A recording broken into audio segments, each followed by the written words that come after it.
إن الحمد لله نحمده ونستعينه ونستغفره ونؤمن به ونتوكل عليه ونعوذ بالله من شرور أنفسنا ومن سيئات أعمالنا من يهده الله فلا مضل له ومن يضلله فلا هادي له أشهد أن لا إله إلا الله وحده لا شريك له وأشهد أن سيدنا محمدا عبده ورسوله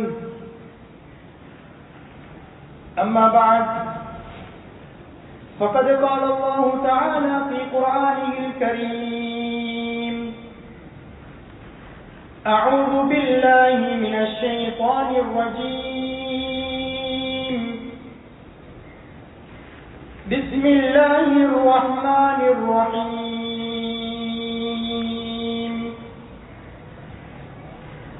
يا أيها الذين آمنوا إنما الخمر والميسر والأنصاب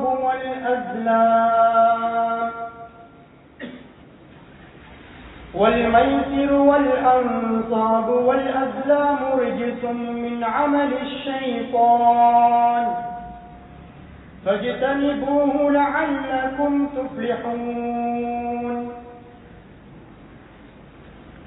وقال النبي عليه الصلاة والسلام كل مسكر خمر وكل خمر حرام صدق رسول الله صلى الله عليه وسلم. விண்ணிலே மீன்களையும் மண்ணிலே மனித கோடி ஜீவராசிகளையும் படைத்து பரிபாலிக்கக்கூடிய ஏக வல்லவன் அல்லாஹ் சுப்ஹானஹு வ தஆலாவுக்கே புகழ் அனைத்தும் உண்டாகட்டும். அவன் தனித்தவன், இணை துணை அற்றவன், அவனுக்கு நிகராக இந்த உலகத்திலே வணங்கப்படுவதற்கு தகுதியானவன் வேறு யாரும் கிடையாது என்று சாட்சி கூறியவனாக சலாத் என்னும் கருணையும் சலாம் என்னும் ஈடேற்றமும் எம் உயிரிலும் மேலான முஹம்மதே முஸ்தபா அஹ்மதே கரீம் தாஜுல் மதீனா முஹம்மது ஸல்லல்லாஹு அலைஹி வஸல்லம் அவர்களின் மீதும் அவர்களது வாழ்க்கை வழிமுறைகளை எடுத்து நடந்த உத்தம சஹாபாக்கள், தாபிஊன்கள், தபஅ தாபிஈன்கள், சாலிஹூன்கள், நல்லடியார்கள் அனைவர் மீதும் என்றென்றும் உண்டாவதாக. புனித ஜுமாவுடைய கடமையை நிறைவேற்ற வந்திருக்கும் அல்லாஹ்வின் நல்லடியார்களே, அன்புக்குரிய சகோதரர்களே, அல்லாஹ் சுப்ஹானஹு வ தஆலா இந்த உலகத்திலே வாழக்கூடிய சந்தர்ப்பத்திலே எந்த விடயங்களை எல்லாம் எங்களுடைய வாழ்க்கையிலே எடுத்து நடக்க வேண்டும் என்று எங்களுக்கு ஏவிருக்கின்றார். அப்படியான விடயங்கள் அனைத்தையும் எங்களுடைய வாழ்க்கையிலே எடுத்து நடந்து கொள்ளும்படியும் மேலும் எவைகளை விட்டும் தவிர்த்து கொள்ள வேண்டும் என்று அல்லாஹு தஆலா தடை கட்டளை விதித்திருக்கின்றானோ அப்படியான விடயங்களை விட்டும் முற்றுமுழுதாக தவிர்த்து கொள்ளும்படி முதலாவது அடியனுக்கும் அப்பால் உங்கள் அனைவருக்கும் தக்வாவை கொண்டு வசியத்தும் நஸீஹத்தும் செய்து கொள்கின்றேன். அல்ஹம்துலில்லாஹ். அன்புக்குரிய இஸ்லாமிய சகோதரர்களே, பெரியவர்களே, அல்லாஹ்வின் நல்லடியார்களே, அல்லாஹு தஆலாவிடத்திலே எந்த ஒரு விடயத்தை எடுத்து பார்த்தாலும் அதிலே சிறந்த ஒன்றை அல்லாஹ் ஏற்பாடு செய்து வைத்திருக்கின்றார். அது காலங்களாக இருக்கலாம், வருடங்களாக இருக்கலாம், மாதங்களாக இருக்கலாம், அதே போன்று வாரங்களாக இருக்கலாம், நாட்களிலும் அவ்வாறே அல்லாஹு தஆலா சிறந்த ஒன்றை ஏற்பாடு செய்து வைத்திருக்கின்றார். அது காலங்கள் நாட்களில் மாத்திரம் அல்ல, உலகத்திலே இருக்கக்கூடிய எல்லா விடயங்களிலும் சிறந்ததை, சிறப்பானதை, அல் அக்யர் அல் அஃதல், சிறந்ததை அல்லாஹ் ஏற்பாடு செய்து வைத்திருக்கின்றார். அந்த வகையிலே நாம் சிறந்த ஒரு உம்மத், இந்த உலகத்திற்கு அனுப்பப்பட்ட உம்மத்துக்களிலே சிறந்த உம்மத் நாங்கள் தான். அதே போன்று நாம் இருக்கக்கூடிய நாள் இது சிறப்பான ஒரு நாள். வெள்ளிக்கிழமை என்பது ஹதீசுகளிலே அன்பு நபி ஸல்லல்லாஹு அலைஹி வஸல்லம் அவர்கள் சொல்லி காட்டினார்கள். சையதுல் ஐயாம், நாட்களுக்கெல்லாம் சிறந்த நாள். ஈதுல் புகரா, ஏழைகளுடைய பெருநாளுடைய தினம். இந்த தினத்திலே யார் அன்பு நபி ஸல்லல்லாஹு அலைஹி வஸல்லம் அவர்களின் மீது ஸலாத்தும் சலாமும் சொல்கின்றார்களோ அவர்களுடைய சுவர்க்கத்தில் அவர்கள் தங்கக்கூடிய இடம், அதனை காட்டாமல் அல்லாஹு தஆலா இந்த உலகத்திலே மரணிக்க செய்வதில்லை என்ற ஹதீஸுகளும் இந்த நாளுடைய சிறப்பிலே வந்திருக்கின்றன. அன்புக்குரிய இஸ்லாமிய சகோதரர்களே, பெரியவர்களே, அல்லாஹ்வினால் கடமையாக்கப்பட்ட இந்த ஜுமாவுடைய கடமையை நிறைவேற்ற இஅ்திகாஃபுடைய நியத்தோடு நாம் அமர்ந்திருக்கிறோம். இன்றைய இந்த குத்துபாவிலே எந்த விடயங்களை எல்லாம் பேசுகின்றோமோ கதைக்கின்றோமோ அல்லாஹு தஆலா இஹ்லாஸோடு அமல் செய்வதற்கு தௌஃபீக் செய்வானாக. அன்புக்குரிய இஸ்லாமிய சகோதரர்களே, பெரியவர்களே, நாம் உயர்தரமான ஒரு நியமத்தை அடைந்திருக்கின்றோம். அதுதான் இந்த உலகத்திலே அல்லாஹ் எமக்கு தந்திருக்கக்கூடிய விலை மதிக்க முடியாத ஒரு நியமத்தை அல்லாஹ் எங்களுக்கு தந்திருக்கிறார். அதுதான் தீனுல் இஸ்லாம். ஒரு முஸ்லிமாக முஃமினாக இந்த உலகத்திலே வாழ்வதற்கான சந்தர்ப்பத்தை அல்லாஹ் எங்களுக்கு ஏற்பாடு செய்திருக்கிறார். எத்தனையோ படித்தவர்கள், பட்டம் பெற்றவர்கள், அவர்களுக்கு கூட இந்த நியமத் கிடையாது. வஹீயுடைய இந்த அறிவு, அன்பு நபி ஸல்லல்லாஹு அலைஹி வஸல்லம் அவர்களுடைய ஹதீஸை சுமந்து கொள்ளக்கூடிய உள்ளங்கள், இதனை அல்லாஹு தஆலா எங்களுக்கு தந்திருக்கிறார் என்றால் அதற்கு நாம் நன்றி செலுத்த அல்லாஹ்வுக்கு கடமைப்பட்டிருக்கிறோம். அல்ஹம்துலில்லாஹ் சும்ம அல்ஹம்துலில்லாஹ். அன்புக்குரிய இஸ்லாமிய சகோதரர்களே, பெரியவர்களே, இந்த தீனுல் இஸ்லாம் மார்க்கம் எங்களுக்கு தெரியும். இந்த உலகத்திலே உண்மையான மார்க்கம், அல்லாஹு தஆலாவிடத்திலே ஏற்றுக்கொள்ளப்பட்ட மார்க்கம், இதனை தவிர ஏற்றுக்கொள்ளப்பட்ட மார்க்கம் அல்லாஹ்விடத்திலே வேறு எந்த ஒன்றும் கிடையாது. ஹஜ்ஜத்துல் வதாவிலே அன்பு நபி ஸல்லல்லாஹு அலைஹி வஸல்லம் அவர்கள் அந்த கடைசி ஹஜ்ஜிலே இருக்கக்கூடிய நேரத்தில் அல்லாஹ் தஆலா அல் குர்ஆனுடைய வசனத்தை இறக்கி வைக்கிறார். அல்-யௌம அக்மல்து லக்கும் தீனக்கும் வ அத்மம்து அலைக்கும் நிஅமதி வ ரதீது லக்குமுல் இஸ்லாம தீனா. நபியே நாயகமே, இன்றைய நாள் உங்களுடைய மார்க்கத்தை நாம் பரிபூரணமாக ஆக்கிவிட்டோம். வ அத்மம்து அலைக்கும் நிஅமதி, என்னுடைய நிஅமத்தை உங்களுக்கு நான் பரிபூரணமாக ஆக்கிவிட்டேன். வரதீது லக்குமுல் இஸ்லாம தீனா, உங்களுக்கு நான் என்னிடத்திலே பொருந்திக் கொள்ளப்பட்ட மார்க்கமாக அது தீனுல் இஸ்லாத்தை நான் ஆக்கிவிட்டேன் என்று அல்லாஹு தஆலா சொல்லி காட்டுகிறார். அன்புக்குரியவர்களே, எங்களுடைய மார்க்கத்திலே எதுவும் சொல்லப்படாத விடயம் கிடையாது. ஒரு மனிதன் இந்த உலகத்திலே வாழ்கின்றான், மரணிக்கின்றான், மௌத்துக்கு பின்னால் எழுப்பப்படுவது, சுவர்க்கம் நரகம் அல்லது தாயுடைய வயிற்றில் இருக்கக்கூடிய காலம், லம் யகுன் ஷைஅம் மல்கூரா, இந்த உலகத்திலே ஒரு பெயர் சொல்லப்படுவதற்கு கூட இல்லாத காலத்திலே எப்படி இருப்பார்கள் என்பதை எங்களுடைய மார்க்கம் சொல்லி இருக்கிறது.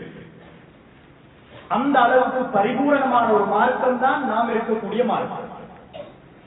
அதிலே எந்த விதமான ஓட்டை உரசல்களும் கிடையாது. சொல்லப்படாத ஒரு விடயம், புதிதாக ஆய்வு செய்து நாம் முடிவெடுக்க வேண்டும் என்ற ஒரு விடயம் எங்களுடைய மார்க்கத்திலே கிடையாது. அப்படியான பரிபூரணமான ஒரு மார்க்கத்தை தான் அல்லாஹு தஆலா எங்களுக்கு தந்திருக்கிறார். எங்களுக்கு எங்களுடைய மார்க்கத்திலே நம்பிக்கை இருக்க வேண்டும்.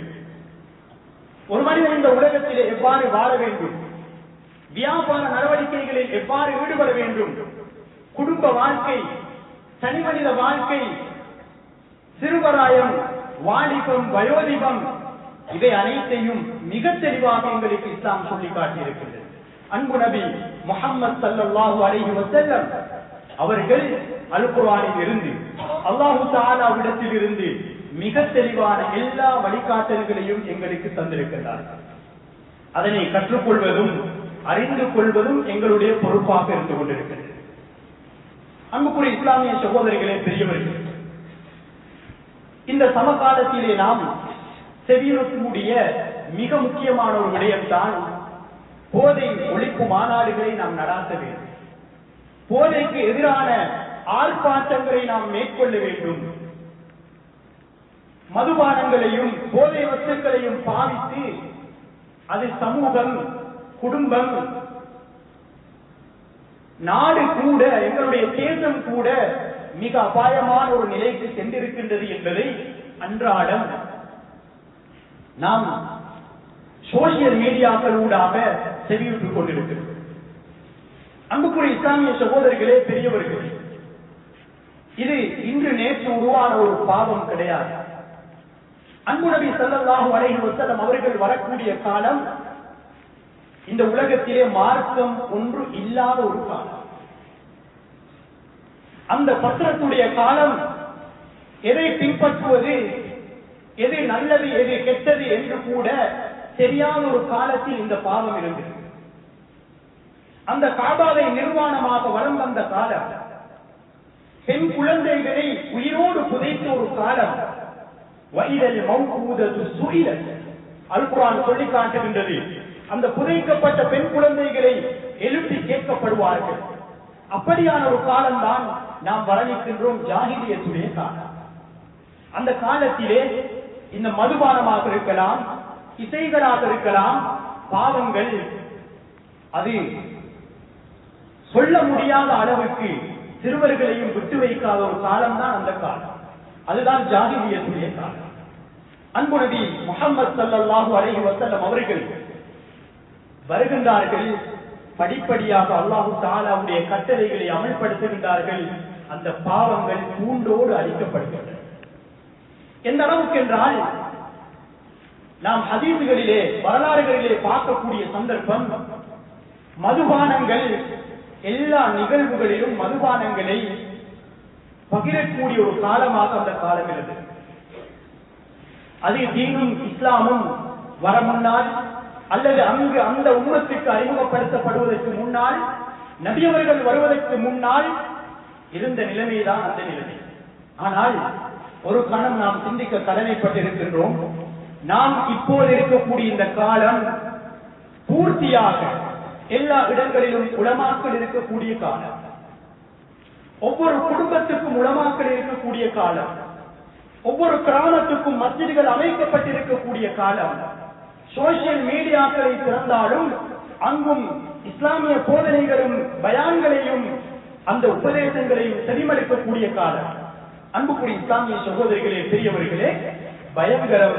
இப்படியான பாவங்களிலே எங்களுடைய வாலிபர்கள், சிறுவர்கள், ஆண்கள் மாத்திரமல்ல பெண்களும் கூட இப்படியான இந்த பாவத்திலே ஈடுபட்டிருக்கின்றார்கள் என்றால் நாம் ஒவ்வொருவரும் அதற்கு பொறுப்புதாரிகளாக இருக்கின்றோம். எங்களுடைய வாலிபர்களை, சிறுவர்களை சரியான முறையிலே நாம் தர்பியா செய்திருக்கின்றோமா என்ற ஒரு கேள்வியை நாம் எழுப்ப கடமைப்பட்டிருக்கின்றோம். இன்று ஒவ்வொரு பெற்றோர்களும், ஒவ்வொரு குடும்ப பொறுப்புதாரிகளும் முறைப்பாடு செய்யக்கூடிய விடயம்தான், மகன் என்னுடைய முகத்தை பார்த்து கூட பேசுவது கிடையாது. மகன் தாயுடைய முகத்தை பார்த்து கூட பேசுவது கிடையாது. குடும்ப உறுப்பினர்களோடு சேர்ந்திருப்பது கிடையாது. எந்த நேரம் பார்த்தாலும் நண்பர்களோடு பாட்டி பாட்டி என்று தெரிந்து கொண்டிருக்கக்கூடிய அந்த வாலிபர் சமூகத்தை நாம் பார்த்துக் கொண்டிருக்கிறோம். இது பெற்றோர்கள் முறைப்பாடு செய்கின்றார்கள். தன்னுடைய மகனிடத்திலே இந்த விடயத்தை பேசுங்கள் ஹஸ்ரத் என்று கூட சொல்லக்கூடிய பெற்றோர்கள் இருந்து கொண்டிருக்கின்றார்கள். அன்புக்குரிய இஸ்லாமிய சகோதரிகளே, பெரியார்களே, எங்களுடைய அந்த சிறு பிராயத்தில் இருந்த அந்த பிள்ளைகளை நாம் என்ன செய்ய வேண்டும்? அந்த தர்பியாவிலே வளர்த்தெடுக்க வேண்டும். நாம் என்ன செய்கின்றோம்? சிறுவர்கள் மஸ்ஜிதுக்கு வரக்கூடிய நேரத்திலே முதலாவது சஃபிலே பெரியவர்கள் இருக்க வேண்டும் என்று சிறியவர்களை பின்னால் அனுப்புகின்றோம். அப்படியான காட்சிகள் மஸ்ஜிதுகளிலே இருக்கின்றன. சிறு வயதிலே அவர்கள் மஸ்ஜிதை நாடி வருகின்றார்கள். ஆனால் அப்படியானவர்களை நாம் முன்சப்பை கொடுக்காமல் சிறியவர்கள் என்று ஓலம் கட்டுகின்றோம். அந்த மாணவன் ஓலவல் எழுதியதற்கு பின்னால் அவர்களை தேடி அவர்களுடைய வீடுகளுக்கு செல்லக்கூடிய ஒரு காட்சியை நாம் கண்டுகொண்டிருக்கிறோம். அன்புக்குரிய இஸ்லாமிய சகோதரிகளே, பெரியவர்களே, எங்களுடைய பிள்ளைகள் சிறு வயதிலிருந்தே அவர்கள் என்ன செய்யப்பட வேண்டும்? தர்பியா செய்யப்பட வேண்டும். அன்பு நபி ஸல்லல்லாஹு அலைஹி வஸல்லம் அவர்கள் தன்னுடைய அந்த சமூகத்தில் இருந்தவர்கள் நபி அவர்கள் ஸல்லல்லாஹு அலைஹி வஸல்லம் அவர்கள் இஸ்லாத்தை அந்த சமூகத்துக்கு எத்தி வைக்கக்கூடிய நேரத்திலே அவர்களோடு வந்து சேர்ந்தவர்கள் தாடி படித்தவர்கள் கிடையாது, முடி நரைத்தவர்கள் கிடையாது. அவர்களோடு வந்து சேர்ந்தவர்கள் வாலிபர்கள் சிறார்களாகத்தான் இருந்தார்கள். அலி இப்னு அபீ தாலிப் ரலியல்லாஹு தஆலா அன்ஹு அவர்கள் இஸ்லாத்தை ஏற்று வருகின்றார்கள். அவர்களுடைய வயது வெறுமனே 10 வயது. இப்னு உமர் இப்னு அப்பாஸ் ரலியல்லாஹு அவர்கள் இஸ்லாத்தை ஏற்று வருகின்றார்கள். வெறுமனே அவர்களுடைய வயது 10 வயது 13 வயது. முஆத் இப்னு ஜபல் ரலியல்லாஹு தஆலா அன்ஹு அவர்கள், ஹப்பாப் இப்னு அரத் ரலியல்லாஹு தஆலா அன்ஹு அவர்கள் இஸ்லாத்தை ஏற்று வரக்கூடிய நேரத்திலே அவர்களுடைய வயது வெறுமனே 16 வயது. அபூ மூஸா அல்-அஷ்அரி ரலியல்லாஹு தஆலா அன்ஹு அவர்கள் இஸ்லாத்தை ஏற்று வருகின்றார்கள். அவர்களுடைய வயது வெறுமனே 19 வயதாக இருந்தது. ஸல்லல்லாஹு அலைஹி வஸல்லம் அவர்கள் பல இடங்களிலே சொன்னார்கள், நுஸிர்து பிஷ்ஷபாப், நுஸிர்து பிஷ்ஷபாப், நான் வெற்றி கொள்ளப்பட்டதெல்லாம், நான் எனக்கு வெற்றி கிடைத்ததெல்லாம் அது வாலிபர்களின் மூலமாக என்று அன்பு நபி ஸல்லல்லாஹு அலைஹி வஸல்லம் அவர்கள் ஒரு ஹதீஸிலே சொல்லி காட்டியிருக்கிறார்கள். நபி அவர்களோடு இருந்தது அந்த வாலிபர்கள். அவர்களை பயன்படுத்தினார்கள், அடையாளம் கண்டார்கள். இந்த நபரை வைத்து எனக்கு சமூகத்துக்கு என்ன செய்யலாம், இந்த வாலிபரை வைத்து சமூகத்துக்கு எனக்கு என்ன செய்யலாம், அடையாளம் கண்டார்கள். அபூ மூஸா அல்-அஷ்அரி ரலியல்லாஹு தஆலா அன்ஹு அவர்கள் குர்ஆனை நன்கு ஓதக்கூடியவர்களாக இருந்தார்கள். ஸல்லல்லாஹு அலைஹி வஸல்லம் அவர்கள் சில சந்தர்ப்பங்களில் அவர்களுடைய வீடுகளுக்கு பக்கத்திலே சென்று அவர்கள் குர்ஆன் ஓதுவதை செவிமடுத்துக் கொண்டிருப்பார்கள். சொல்வார்கள், அடுத்த நாள் மஸ்ஜிது நபவிக்கு வரக்கூடிய நேரத்திலே சொல்வார்கள், யா அபா மூஸா அல்-அஷ்அரி லகத் ஊதீத மிஸ்மாரன் மின் மஸாமிரி ஆலி தாவூத். தாவூத் அலைஹிஸ்ஸலாம் அவர்களுடைய குடும்பத்தாருக்கு அல்லாஹ் தஆலா கொடுத்த அந்த அழகிய தொனியை, குரலை அல்லாஹ் தஆலா உங்களுக்கு தந்திருக்கின்றார்.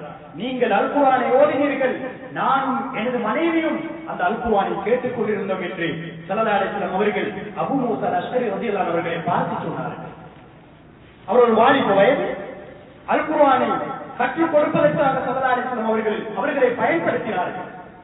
முஸ்அப் இப்னு உமைர் ரலியல்லாஹு தஆலா அன்ஹு அவர்கள் இஸ்லாத்தை ஏற்று வரக்கூடிய நேரத்தில் அவருடைய வயது வெறுமனே 19 வயது. பார்த்தார்கள், அல் குர்ஆனை சரளமாக ஓதுகின்றார்கள், சரளமாக ஓதுகின்றார்கள். ஒரு செல்வ நிலையிலே வாழ்ந்தார்கள். ஒரு நாளைக்கு 200 திர்ஹத்துக்கு மேற்பட்ட ஆடையை அவர்கள் அணியக்கூடியவர்களாக இருந்தார்கள். இஸ்லாத்தை ஏற்று வருகின்றார்கள், கஷ்டங்களை சுமக்கின்றார்கள், முன்னோக்கின்றார்கள். ஸல்லல்லாஹு அலைஹி வஸல்லம் அவர்கள் மதீனாவுக்கு ஹிஜ்ரத் போவதற்கு முன்னாலே என்ன செய்கின்றார்கள், முஸ்அப் இப்னு உமைர் ரலியல்லாஹு அன்ஹு அவர்களை மதீனாவுக்கு அனுப்பி வைக்கின்றார்கள். அங்கு இருக்கக்கூடிய முஸ்லிம்களுக்கு இந்த அல் குர்ஆனை கற்றுக் கொடுப்பதற்காக. பார்க்கின்றார்கள், மார்க்கத்தை பற்றி பேசக்கூடியவர்கள், ஃபிக்ஹுடைய அறிவு, இஃப்தா செய்யக்கூடிய அல்லது ஃபத்வாவை கொடுக்கக்கூடியவர், தகுதியானவர் யார் என்று பார்க்கின்றார்கள். முஆத் இப்னு ஜபல் ரலியல்லாஹு தஆலா அன்ஹு அவர்கள், அபூ மூஸா அல்-அஷ்அரி ரலியல்லாஹு தஆலா அன்ஹு அவர்கள், ஸல்லல்லாஹு அலைஹி வஸல்லம் அவர்கள் 2 பேரையும் அழைத்து சொன்னார்கள், அனுப்பினார்கள், யமன் நாட்டுக்கு அனுப்பினார்கள். எதற்காக? மக்களுக்கு இந்த தீனை படித்துக் கொடுப்பதற்காக.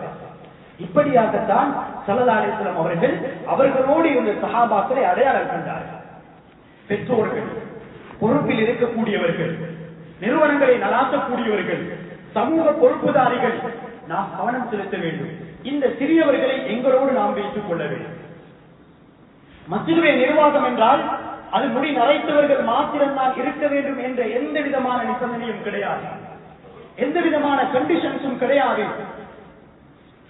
வயோதிகம் அடைந்தவர்கள், அனுபவசாலிகள் இந்த வாலிபர்களை எடுத்து பயன்படுத்த வேண்டும்.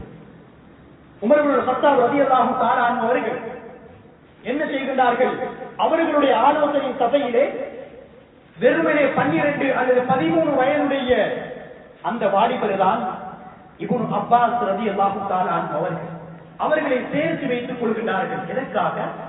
நபி அவர்களோடு இருந்தார்கள், ரயீசுல் முஃபஸ்ஸிரீன்களாக அவர் மாறுகின்றார்கள். குர்ஆனுடைய அறிவு அவரிடத்திலே இருந்தது. ஆலோசனைகளை கேட்க இப்னு அப்பாஸ் ரலியல்லாஹு தஆலா அன்ஹு அவர்களை உமர் இப்னு கத்தாப் ரலியல்லாஹு தஆலா அன்ஹு அவர்கள் அவர்களுடைய சபையிலே வைத்துக் கொள்வார்கள். அன்பு நபி ஸல்லல்லாஹு அலைஹி வஸல்லம் அவர்கள் வஃபாத் ஆகுவதற்கு முன்னால் ஒரு படையை தயாரிக்கிறார்கள். ஷாம் தேசத்துக்கு அவர்களை அனுப்பி வைப்பதற்காக, அந்த ஜமாஅத்தை அனுப்பி வைப்பதற்காக தயார் செய்கின்றார்கள். அந்த படைக்கு தளபதியாக அவர்கள் நியமித்தது வெறுமனே 17 வயது வாலிபர் உஸாமா இப்னு ஸைத் ரலியல்லாஹு அன்ஹு அவர்களை அன்பு நபி ஸல்லல்லாஹு அலைஹி வஸல்லம் அவர்கள் தயார் செய்கின்றார்கள். அன்புக்குரிய இஸ்லாமிய சகோதரர்களே, பெரியவர்களே, நாம் கொஞ்சம் யோசித்து கடமைப்பட்டிருக்கிறோம். எம்முடைய 15 வயது வாலிபர் எங்கே இருக்கின்றார்? 17 வயது வாலிபர் எங்கே இருக்கின்றார்? 20 வயது வாலிபர் எங்கே இருக்கின்றார்? மகரிபுடைய நேரத்தில் அவர்கள் எங்கு இருக்கின்றார்கள்? பெற்றோர்கள் பார்க்கின்றார்களா? தன்னுடைய பிள்ளை யாரோடு தோழமை கொள்கின்றார்? அவருடைய ஃப்ரெண்ட், அவருடைய நண்பர் யார் என்று பெற்றோர்கள் பார்க்கின்றார்களா? இல்லை. அன்புக்குரிய இஸ்லாமிய சகோதரர்களே, பெரியவர்களே, மஸ்ஜிதோடு அவர்களை நாம் தொடர்பு படுத்த வேண்டும். இதிலேதான் தீர்வு இருக்கின்றதே தவிர வேறு எந்த ஒன்றிலும் தீர்வு கிடையாது. ஆர்ப்பாட்டங்களை நடத்துவதோ, பெரிய பெரிய மாநாடுகளை நடத்துவதோ, ஒவ்வொருவரும் தன்னை திருத்திக் கொள்ள வேண்டும். தன்னுடைய பிள்ளையை அந்த தர்பியாவிலே வளர்க்க வேண்டும். அப்போதுதான் சமூகமும் தேசமும் அந்த நாடும் ஒரு நிலைமைக்கு வரும் என்பதில் எந்த விதமான சந்தேகமும் கிடையாது. அன்புக்குரிய இஸ்லாமிய சகோதரர்களே, பெரியவர்கள், என்னுடைய பிள்ளையிடத்திலே எது இருக்கின்றது என்பதை நான் அடையாளம் காண வேண்டும். ஸல்லல்லாஹு அலைஹி வஸல்லம் சொன்னார்கள், அர்ஹமுஹும் பி உம்மதி அபூபக்கர் சித்திக் ரலியல்லாஹு தஆலா. என்னுடைய உம்மத்தில் மிகவும் இரக்க சுபாவம் கொண்டவர்கள் அபூபக்கர் ரலியல்லாஹு அன்ஹு சொன்னார்கள். வீரத்துக்கு உமர் ரலியல்லாஹு அவர்களை நபி அவர்கள் அடையாளம் காட்டினார்கள். வெட்கத்துக்கு உஸ்மான் ரலியல்லாஹு அவர்களை நபி அவர்கள் அடையாளம் காட்டினார்கள். தீர்ப்பு கொடுப்பது அதிலே தகுதியானவர் அலி இப்னு அபீ தாலிப் ரலியல்லாஹு அவர்கள் என்பதை அடையாளம் காட்டினார்கள் என்றால் எந்த அளவுக்கு அவர்களுடைய பாசறையிலே அந்த சஹாபாக்களை நபி அவர்கள் வளர்த்தெடுத்தார்கள். சமூக சேவை வரக்கூடிய நேரத்திலே யாரான் செய்வார்கள், உங்களுடைய பொருளை பணத்தை கொடுத்து உதவி செய்யுங்கள் என்று ஸல்லல்லாஹு அலைஹி வஸல்லம் அவர்கள் யாரான் செய்வார்கள். அந்த வேலைகளை உடனடியாக நிறைவேற்றக்கூடிய பணக்காரர்களையும் ஸல்லல்லாஹு அலைஹி வஸல்லம் அவர்கள் உருவாக்கி வைத்திருந்தார்கள். உஸ்மானே கனி என்று சொல்வோம். நபி அவர்கள் தபூக்குடைய யுத்தமாக இருக்கலாம், மதீனாவிலே ஏற்பட்ட பஞ்சத்துடைய நிலைமையாக இருக்கலாம், தண்ணீர் கிடையாது, அந்த பெருமாவை வாங்க வேண்டும். கிட்டத்தட்ட 12,000க்கு மேற்பட்ட அந்த திருகங்கள் தேவைப்படக்கூடிய நேரத்திலே ஏலான் செய்தார்கள். உஸ்மான் இப்னு அஃபான் ரலியல்லாஹு அவர்கள் தயார் நிலையிலே இருந்து அனைத்துக்கும் என்ன செய்தார்கள்? உதவி செய்தார்கள், சொத்துக்களை கொடுத்தார்கள். இதனை உருவாக்கியது அன்பு நபி ஸல்லல்லாஹு அலைஹி வஸல்லம் அவர்கள். நாம் அடையாளம் காண வேண்டும் நம்முடைய பிள்ளைகளை. இதைத்தான் யோசித்தார்கள் அகில இலங்கை ஜம்மியத்துல் உலமா கடந்த 15-20 வருடங்களுக்கு முன்னால் மக்தபுடைய பாடத்திட்டத்தை அறிமுகப்படுத்தினார்கள். எதற்காக? வெறுமனே அல் குர்ஆனை ஓதுவது மாத்திரம் கிடையாது. அந்த பிள்ளை சிறு வயதிலிருந்து பண்பாட்டை படிக்க வேண்டும். எம்முடைய மொழியோடு சேர்த்து அரபு மொழியை படிக்க வேண்டும். குர்ஆனுடைய மொழி, குர்ஆனை விளக்க வேண்டும். அகீதாக்கள், மசாயில்கள், ஹதீஸுகளை சிறு வயதிலிருந்தே பிள்ளைகள் படிக்க வேண்டும் என்பதை உருவாக்கினார்கள். துரதிர்ஷ்டவசம் இன்று அல் குர்ஆன் மதரசாக்களை பார்க்கக்கூடிய நேரத்தில் கடந்த காலங்களிலே கிட்டத்தட்ட 1,00,000க்கு மேற்பட்ட பிள்ளைகள் அந்த மக்தபுடைய அல் குர்ஆனுடைய மதரசாக்களிலே ஓதிக்கொண்டிருந்தார்கள். தற்போது வெறுமனே 50,000க்கும் குறைவான பிள்ளைகள் தான் அந்த குர்ஆன் மதரசாக்களிலே ஓதிக்கொண்டிருக்கின்றார்கள். மற்றவர்கள் எங்கே? எங்களுடைய சமூகம் எங்கு சென்று கொண்டிருக்கின்றது? அந்த சிறு வயதிலே தான் அந்த பாடங்களை கொடுக்க வேண்டும். சிறு வயதிலே தான் தர்பியத்தை கொடுக்க வேண்டும். பிள்ளைக்கு நாம் ஒரு உதவியை செய்கின்றோமா, அந்த பிள்ளை சிரித்த வண்ணம் ஜஸாக்கல்லாஹ் என்று அந்த பிள்ளை சொல்ல வேண்டும். இந்த நடத்தையை நாம் உருவாக்க வேண்டும். இதைத்தான் இஸ்லாம் எங்களுக்கு சொல்லி காட்டுகின்றது.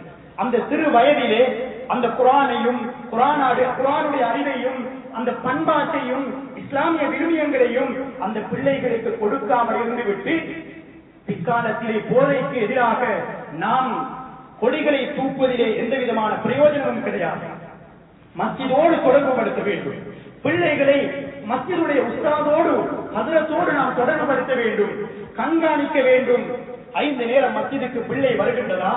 அதான் சொல்கின்றது,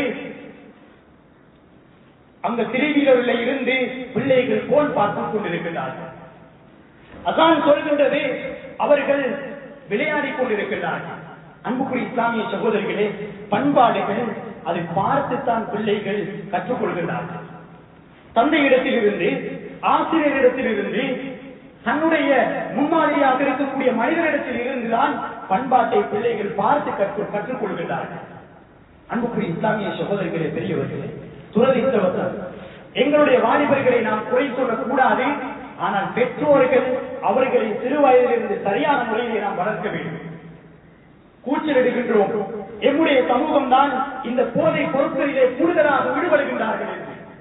சிறையிலே அடைக்கப்பட்டிருக்கக்கூடியவர்களில் விகிதாசாரப்படி எங்களுடைய சமூகம் தான் அதிகமாக இருக்கின்றார்கள் என்று நாம் என்ன செய்கின்றோம்? அதனுடைய கணக்கெடுப்புகளை எடுத்து பார்க்கின்றோம். ஆனால் இவற்றை நாம் முடிவுக்கு கொண்டு வர வேண்டும். இஸ்லாம் அன்றைய நாளிலே இதனை தடை செய்கின்றது. இன்னமல் ஹம்ரு வல் மைசிரு வல் அன்சாபு வல் அஸ்லாமு ரிஜ்சும் மின் அமலி ஷைத்தான் ஃபஜ்தனிபு.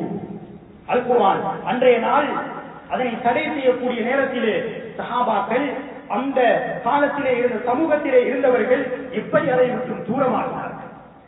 இதனை குழந்தைகளுக்கு நாம் கற்றுக் கொடுக்க வேண்டும். இன்று வாலிபர் என்று சொல்வதற்கு மாத்திரமாக பாடசாலையுடைய அதிபர்கள் இன்று நாம் பார்க்கின்றோம். எம்முடைய நாட்டுடைய செய்தி, பாடசாலையுடைய அதிபர், அவருடைய மகன் ஒரு கிராஜுவேட், அவருடைய மனைவி, இப்படியானவர்கள் கைது செய்யப்படுகின்றார்கள் என்றால் எங்களுடைய சமூகம் எதை நோக்கி சென்று கொண்டிருக்கின்றது? அன்புக்குரிய இஸ்லாமிய சகோதரர்களே, பெரியவர்கள், இருந்தாலும் இந்த வாலிபர்களை, இதில் ஈடுபடக்கூடியவர்களை அதிலிருந்து எவ்வாறு அகற்ற வேண்டும் என்பதையும் இஸ்லாம் எங்களுக்கு மிக தெளிவாக சொல்லி காட்டியிருக்கின்றது. அன்பு நபி ஸல்லல்லாஹு அலைஹி வஸல்லம் அவர்களுடைய அந்த பொன்மொழிகள், அவர்களுடைய வாழ்க்கை வரலாறுகள் எங்களுக்கு சான்றாக இருந்து கொண்டிருக்கிறது. நாம் எங்களுடைய பிள்ளைகளுக்கு நல்ல நண்பர்களை தேர்ந்து கொடுக்க வேண்டும். நல்ல நண்பர்களை நாம் தேர்ந்து கொடுக்க வேண்டும். அன்பு நபி ஸல்லல்லாஹு அலைஹி வஸல்லம் அவர்கள் ஒரு தடவை என்ன செய்கிறார்கள்? அவர்களுடைய சமூகத்தில் இருந்தவர்கள் தான் உக்குபத் இப்னு ஆமிர் என்று சொல்லப்படக்கூடியவர். உக்குபத் இப்னு ஆமிர் நபி அவர்களுடைய காலத்திலே மக்காவிலே வாழ்ந்தவர். இவருடைய ஒரு பழக்கம் இருந்தது. இவர் என்ன செய்வார் என்றால் எல்லாருக்கும் சாப்பாடு கொடுப்பார். சாப்பாடு கொடுக்கக்கூடிய ஒரு வழக்கம் உக்குபத் இப்னு ஆமிர் என்ற மனிதனிடத்தில் இருந்துச்சு. அதிகமாக இவர்கள் வந்து அன்பு நபி ஸல்லல்லாஹு அலைஹி வஸல்லம் அவர்களோடு சேர்ந்து இருப்பார்கள், பேசுவார்கள், கதைப்பார்கள். ஆனால் இஸ்லாத்தை ஏற்றுக்கொள்ளவில்லை. ஒரு தடவை ஸல்லல்லாஹு அலைஹி வஸல்லம் அவர்கள் பிரயாணத்தில் இருந்து வருகின்றார்கள். வரக்கூடிய நேரத்திலே ஸல்லல்லாஹு அலைஹி வஸல்லம் அவர்களை அழைக்கின்றார்கள். வீட்டிலே நான் சாப்பாடு செய்திருக்கின்றேன், வந்து சாப்பிடுங்கள் யா ரசூலல்லாஹ் என்று நபி அவர்களை அழைக்கின்றார்கள். இந்த நேரத்தில் நபி அவர்கள் சொல்கின்றார்கள், உங்களுடைய வீட்டிலே நான் சாப்பிட வேண்டும் என்றால் நீங்கள் இஸ்லாத்தை ஏற்றுக்கொள்ள வேண்டும், அப்போதுதான் நான் உங்களுடைய வீட்டிலே சாப்பிடுவேன். உடனடியாக அவர் என்ன செய்கிறார்? அஷ்ஹது அல்லா இலாஹ இல்லல்லாஹ் வ அஷ்ஹது அன்ன முஹம்மதன் ரசூலுல்லாஹ் என்று கலிமாவை சொல்லி, ஷஹாதா சொல்லி இஸ்லாத்தை ஏற்றுக்கொள்கிறார். ஸல்லல்லாஹு அலைஹி வஸல்லம் அவர்கள் சாப்பிடுகிறார். இதை தொடர்ந்து உக்குபத் இப்னு ஆமிர் என்று சொல்லப்படக்கூடியவருக்கு ஒரு நண்பர் இருந்தார். நான் எதை சொல்ல வருகின்றேன் என்றால், எங்களுடைய பிள்ளைகள் அல்லது எங்களுடைய நண்பர்கள் நல்லவராக இருக்க வேண்டும். பார்த்தால் ஈமானுடைய உணர்வு வர வேண்டும், பேசினால் ஈமானுடைய உணர்வு வெளிப்பட வேண்டும். அவர்களோடு சகவாசம் கொள்ளக்கூடிய நேரத்திலே அமல் இபாதத்துகளுக்கு தடை வரக்கூடாது. அதான் சொன்னால் அவரோடு மஸ்ஜிதுக்கு வரக்கூடியவராக இருக்க வேண்டும். இதுதான் நல்ல நண்பனாக இருந்து கொண்டிருக்கிறார். உக்குபத் இப்னு ஆமிர் என்று சொல்லப்படக்கூடியவருக்கு ஒரு நண்பர் இருந்தார், உபய் இப்னு ஹலப் என்று சொல்லப்படக்கூடியவர். இவர் கேட்கின்றார், நீங்கள் இஸ்லாத்தை ஏற்றுக்கொண்டு விட்டீர்களாமே, நீ என்னுடைய வீட்டுக்கு பக்கம் வரக்கூடாது, என்னுடைய முகத்தை கூட நீ பார்க்க கூடாது என்று உக்குபத் இப்னு ஆமிர் இடத்திலே சொல்கின்றார். அவர் சொல்கின்றார், நான் இஸ்லாத்தை ஏற்றுக்கொண்டது வீட்டுக்கு வந்த அந்த நபி அவர்களை வெறுமனே திருப்பி அனுப்பிவிடக் கூடாது, என்னுடைய சாப்பாட்டை சாப்பிட வேண்டும் என்பதற்காகத்தான் நான் இஸ்லாத்தை ஏற்றுக்கொண்டேன் என்று அவரிடத்திலே சொல்கின்றார். உபய் இப்னு ஹலப் அவர்கள் சொல்கின்றார்கள், அப்படி என்றால் நீ நபி அவர்களிடத்திலே போய் நபி அவர்களுடைய முகத்திலே நீ துப்பி விட்டு வர வேண்டும் என்று உபய் இப்னு ஹலப் அவர்கள் சொல்லி காட்டினார். இந்த நேரத்தில் உக்குபத் இப்னு ஆமிர் ஓடோடி செல்கிறார். எதற்காக? நண்பனுடைய வாக்குறுதியை நிறைவேற்றுவதற்காக. மனிதன் என்ற சுபாவம் அப்படித்தான். நண்பர்கள் எதை சொல்வார்களோ அதை சாதிக்கக்கூடியவர்களாக இருப்பார்கள். பெற்றோருடைய வாகனத்தை எடுத்து வா என்றால் எடுத்து போவார். பொக்கத்திலிருந்து தண்ணி எடுத்து வா என்றால் எடுத்துட்டு போவார்கள். நண்பருக்காக பெற்றோர்களையும் துரோகம் செய்யக்கூடிய அந்த மனப்பாங்க அந்த வாலிபர்களுக்கு இருக்கிறது. இவர் போய் என்ன செய்கின்றார்? அன்பு நபி ஸல்லல்லாஹு அலைஹி வஸல்லம் அவர்களை பார்த்து துப்பி விட்டு வருகிறார். நஊது பில்லாஹி. இமாம் தஹாக் ரஹ்மத்துல்லாஹி அலைஹி அவர்கள் தஃசீருடைய கிதாபிலே எழுதுகின்றார்கள், அவர்கள் நபி அவர்களுக்கு துப்பியது இருக்கின்றதே, இது திரும்ப வந்து அவருடைய 2 கன்னத்திலும் பட்டு அந்த 2 கன்னங்களும் கருகியது. அதனால் அந்த உக்பத் இப்னு ஆமிர் அவர்கள் மௌத் வரைக்கும் 2 கன்னங்களும் கருகியதாகத்தான் அல்லாஹு தஆலா இந்த உலகத்திலே வாழ வைத்தான் என்பதை இமாம் தஹாக் ரஹ்மத்துல்லாஹி அலைஹி அவர்கள் தஃசீரிலே எழுதி காட்டுகின்றார்கள். இவர்களுடைய விடயத்தில் அல் குர்ஆன் இறக்கப்படுகின்றது. யௌம யஅது ஸாலிமு என்ற அந்த குர்ஆனுடைய வசனம் இறக்கப்படுகின்றது. இவர்கள் ஒருவர் உஹதுடைய யுத்தத்திலும் மற்றொருவர் பத்ருடைய யுத்தத்திலும் என்ன செய்யப்படுகிறார்கள்? கொலை செய்யப்படுகிறார்கள். நல்ல நண்பன் இருக்கிறது. நல்ல நண்பன். என்னுடைய பிள்ளை மோசமான வழியிலே போகின்றதா?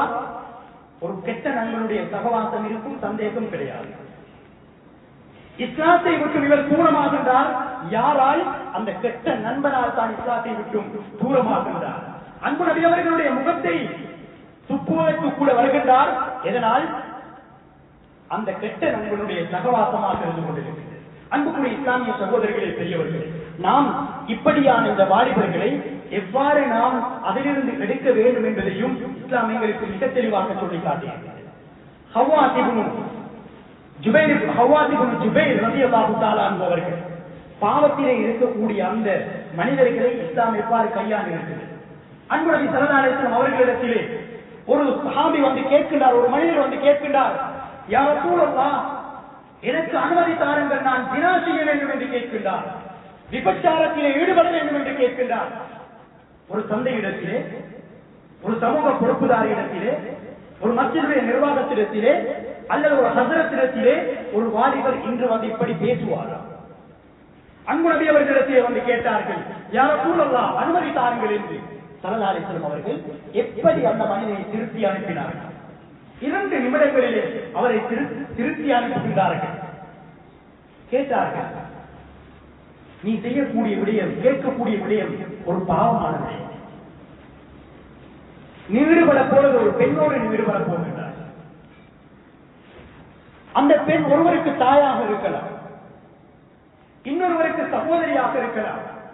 நீ விரும்புவாயா உன்னுடைய தாயோடு, உன்னுடைய சகோதரியோடு இப்படியாக ஒருவர் ஈடுபடுவதை நீ விரும்புவாயா என்று நபி அவர்கள் அந்த மனிதனிடத்திலே கேட்கின்றார். யா ரசூலல்லாஹ், என்னுடைய தாயோடா, என்னுடைய சகோதரியோடா ஒரு நாள் நான் விரும்ப மாட்டேன் யா ரசூலல்லாஹ் என்று அந்த மனிதர் சொல்லுகின்றார். அப்படி என்றால் ஏன் இதற்கு நீ அனுமதி கேட்கின்றாய்? இது தடுக்கப்பட்ட விடயம் அல்லவா என்று அந்த மனிதரை திருத்தி அனுப்புகின்றார். இதுதான் இஸ்லாம் காட்டக்கூடிய பண்பாடு. இஸ்லாம் காட்டக்கூடிய வழிமுறை இதுதான். ஹவ்வாத் இப்னு ஜுபைர் என்று சொல்லப்படக்கூடிய சஹாபி ஒரு அழகான சஹாபி, நல்ல குரல் வளம் உள்ள ஒரு சஹாபி. நபி அவர்கள் ஒரு பயணத்திலே செல்கின்றார்கள். செல்லக்கூடிய நேரத்திலே மர்ருத் பஹ்ரான் என்று சொல்லப்படக்கூடிய ஒரு இடத்திலே என்ன செய்கின்றார்கள்? நபி அவர்கள் ஒரு கூடாரத்தை அமைக்கின்றார்கள், இறங்குகின்றார்கள் ஓய்வெடுப்பதற்காக. அந்த பயணத்திலே சில பெண்களும் இருந்தார்கள். ஹவ்வாத் இப்னு ஜுபைர், தபரானியில் வரக்கூடிய ரிவாயத், ஹவ்வாத் இப்னு ஜுபைர் ரலியல்லாஹு தஆலா அன்ஹு அவர்கள் என்ன செய்கின்றார்கள் என்றால், ஓய்வெடுப்பதற்காக தன்னிடத்தில் இருந்த ஒரு ஆடையை என்ன செய்கின்றார்? உடுத்துக்கொண்டு அவர்கள் ஒரு பக்கமாக போகின்றார்கள். அந்த பக்கத்திலே பெண்கள் இருந்தார்கள். இவர்கள் என்ன செய்கின்றார்கள்? அந்த பெண்களோடு இவர்கள் பேசிக் கொண்டிருக்கின்றார்கள். இஸ்லாமுடைய குர்ஆனுடைய வசனங்கள் இறக்கப்பட்டிருக்கின்றது, தடை செய்யப்பட்டிருக்கின்றது. இப்படியான நிலையிலே பெண்களுக்கு நடுவில் இருந்து இவர் கதைத்துக் கொண்டிருக்கின்றார். ஸல்லல்லாஹு அலைஹி வஸல்லம் கேட்டார்கள், அவருடைய புனை பெயர் அபு அப்துல்லா. கேட்டார்கள், யா அபு அப்துல்லா, ஏ அபு அப்துல்லா, என்ன செஞ்சிட்டீங்கன்னு கேட்டாங்க. நபி அவர்கள் சொன்னாங்க, யா ரசூலல்லாஹ், நபி அவங்க பார்த்துட்டாங்களே, கொஞ்சம் பயந்து பின்னிக்காரி சொன்னாங்களாம், யா ரசூலல்லாஹ், என்னுடைய ஒட்டகம் அது என்ன விட்டு ஓடிக்குது, அதை தேடி பிடிக்கிறதுக்காக ஒரு கயிறை நான் தேடிக்கொண்டிருக்கிறேன் யா ரசூலல்லாஹ் என்று நபி அவர்களுக்கு பதில் சொன்னார். பொய்யத்தான் சொன்னார். அவர் பேசிட்டு இருந்தது பெண்களோடு, தடுக்கப்பட்ட ஒரு விடயம். நபி அவங்க எச்சரிக்கைக்காக கேட்டாங்க, என்ன செஞ்சு கொண்டிருக்கிறீங்க? அவர்கள் பொய்ய சொல்லிட்டார். ஸல்லல்லாஹு அலைஹி வஸல்லம் அவர்களும் நபி அவர்கள் அறியாதவர்கள் அல்ல, நபி அவர்கள் போய்விட்டார். ஸல்லல்லாஹு அலைஹி வஸல்லம் அவர்கள் அவர்களுடைய அந்த தேவையை முடித்து விட்டு வரக்கூடிய நேரத்திலே இவர் சொல்கின்றார், நான் நபி அவர்களை பார்த்துக் கொண்டிருந்தேன். ஓர பக்கமாக சென்று அவர்களுடைய தேவைகளை முடித்து விட்டு வருகின்றார்கள். வரக்கூடிய நேரத்தில் நான் அந்த இடத்திலே இருந்தேன். ஸல்லல்லாஹு அலைஹி வஸல்லம் கேட்டார்கள், யா அபா அப்துல்லாஹ் மா ஃபஅல ஷிராதுல் ஜமல், ஓட விட்டு ஓடி போன அந்த ஒட்டகம் எங்கன்னு கேட்டார். இவர் அப்படியே பணியை பார்த்து கொண்டு போயிட்டார். ஸல்லல்லாஹு அலைஹி வஸல்லம் அவர்கள் எங்கெல்லாம் அவரை பார்க்கிறாரோ நபியாவை முதலாவது கேட்கிறது, யா அபா அப்துல்லாஹ் மா ஃபஅல ஷிராதுல் ஜமல், உங்களோட ஒட்டகம் ஓடி போயிட்டே அது கிடைச்சிட்டு நபியாவும் கேட்டார். பல நாட்களாக போகுது, நபியாவும் எங்க கண்டாலும் இதைத்தான் கேட்கிறாங்க. ஏன்னா ஒரு பாவம் செஞ்சிட்டாரு, தவறு செஞ்சிட்டாரு, அதை திருத்தி கொடுக்கணும், எப்படி திருத்தணும் என்று ஸல்லல்லாஹு அலைஹி வஸல்லம் அவர்கள் அவர்களுக்கு படிச்சு கொடுக்கிறாங்க.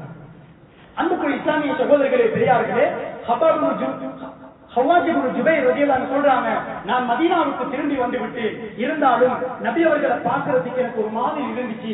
நான் பொய்ய சொல்லிட்டேன். ஆனா நபி அவர்களை விட்டும் தூரமாக மறைஞ்சி மறைஞ்சி ஒரு ஓரமாகத்தான் இருப்பேன். நபி அவர்கள் மஸ்ஜிதில் இருக்கக்கூடிய நேரத்தில் நான் மஸ்ஜிதுக்கு போக மாட்டேன். நபி அவங்களோட பல நாட்களாக அவங்க மஸ்ஜிதுக்கு வரல.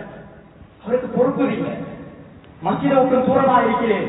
நபி அவர்களுடைய அந்த முகத்தை பார்க்காம இருக்கிறேன். ஒரு நாள் என்ன செஞ்சாரு, யாரும் இல்லாத நேரத்துல மஸ்ஜிதுக்கு வந்து 2 ரக்காத் தொழுவோம் என்றவர் வாராரு. யாரு? ஹவ்வாஜ் இப்னு ஜுபைர் ரலியல்லாஹு அன்ஹு மஸ்ஜிதுக்கு வாராங்க.